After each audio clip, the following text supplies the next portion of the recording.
After being delayed nearly a year, Fantasy Island finally returns with new guests, and you may kind of question to yourself what went wrong to the point where they had to delay this a year.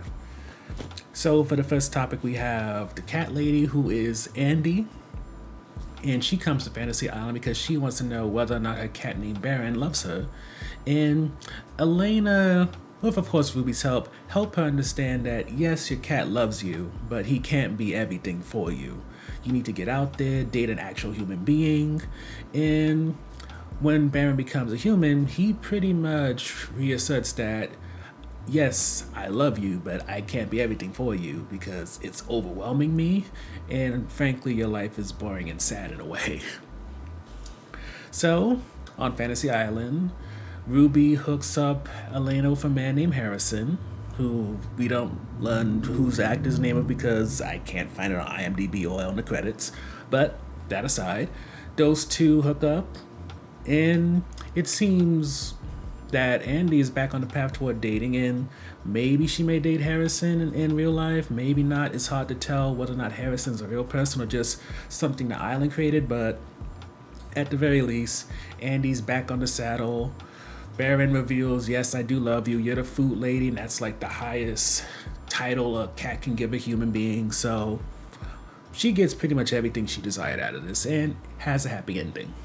So the second topic deals with Tara and Jessica, who are hosting their 30th high school graduation reunion thing at Fantasy Island. But it's not just about them hosting, which is the fantasy. Their fantasy is they want to kind of reinvent themselves or change the perception of them, since both of them weren't that popular in high school. In fact, Tara had this nickname called Breadsticks because she, hid a bunch of breadsticks from the Olive Garden because she was poor and a bunch of other issues. And Jessica had this nickname Snoring, what's Jessica's last name again? Snoring Warren, because she fell asleep in a social studies class. Those nicknames haunted them all throughout high school. The popular kids picked on them, so shared trauma led to them bonding for 30 years, and Elena feels that at this point, and no, Elena's not that much of a people person, so hearing this from her is kind of sketchy, but her thought is because these two were so dependent on each other for so long, they became each other's crutch rather than pushing each other. So with that, they need to see that maybe this friendship has run its course and is no longer the trauma bond that they both need to get through life. And in order to push this idea, she and the island show Tara and Jessica the ideal life they could possibly have if they were more independent rather than dependent on each other. For Tara, she becomes this mogul who writes books, may have been on a TV show, have on a TV show, and just pretty much has this major empire. And she also has a son. I'm not sure if it's adopted, surrogate. It's not 100% clear, but she also has a son. As for Jessica, she has a notable garden thing going. She's feeding all types of people. She is married to her high school sweetheart, who was the quarterback, who's a very nice man in this ideal world. And she's very happy. But as time goes on, Elena kind of strips back this ideal and helps them to both understand that the only thing holding you back is each other. She has them both drink this truth serum, which has Tara reveal that she's the reason why Ashton didn't ask Jessica out in high school. Jessica reveals that she's not really into Tara's business, which is organizing things, which she has in modern real world times with Jessica. Generic names get me a little confused, so excuse me. Either way, they both start to learn and understand that what they're doing for each other is not making the other person happy, and it leads to a small bit of a blow up, but in some time they reconcile and figure we've had a lot of good times with each other, happy memories, you was there for me when I needed you the most, and now it's time to amicably split. And with that, Ashton, who goes with Jessica after, them also reconciling, and more so it's less about reconciling because unlike the popular girls and cheerleaders, Ashton never did anything to Jessica or Tara. He didn't make fun of them or anything like that, but because of what Tara did, or rather said, he did back down, but now he approaches Jessica again. He's divorced, she's single, they go out. Hopefully, she can end up on her ideal timeline. And as for Tara, one of their classmates seems to have money, and she has a lot of business ideas and even comes with a plan, and she presents it to him, and it seems she may get on her ideal timeline as well. Now, as for whether or not the baby's going to come from this guy or a surrogate, that's not gone into, but they're just starting to learn how to bloom on their own rather than feed off of each other, not know that they're pretty much starving each other in the process. So the last topic mainly deals with the series cast. And to start off, while you may think that Elena and Javier are going to hide a relationship for most of the season, this episode they just come out with it.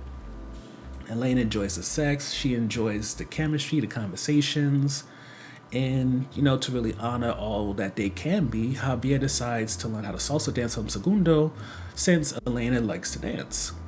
And at the prom that is part of Jessica and Tara's fantasy, they dance together, they kiss publicly, and with that, everybody now knows officially there's no rumors or whispers about what could or may not be going on.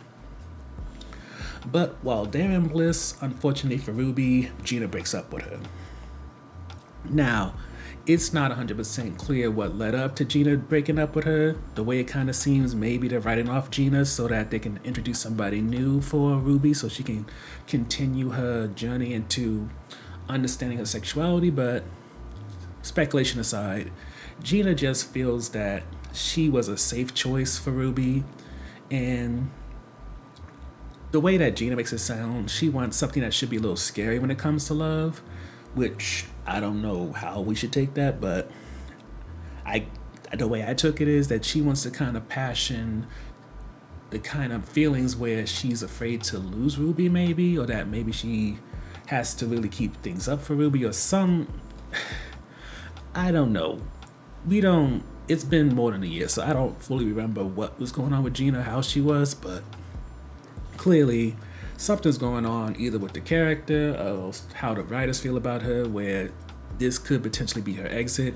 And with that, Ruby is going to go back on her journey of self-discovery in terms of her sexuality, what she likes, maybe what she doesn't like, and yeah.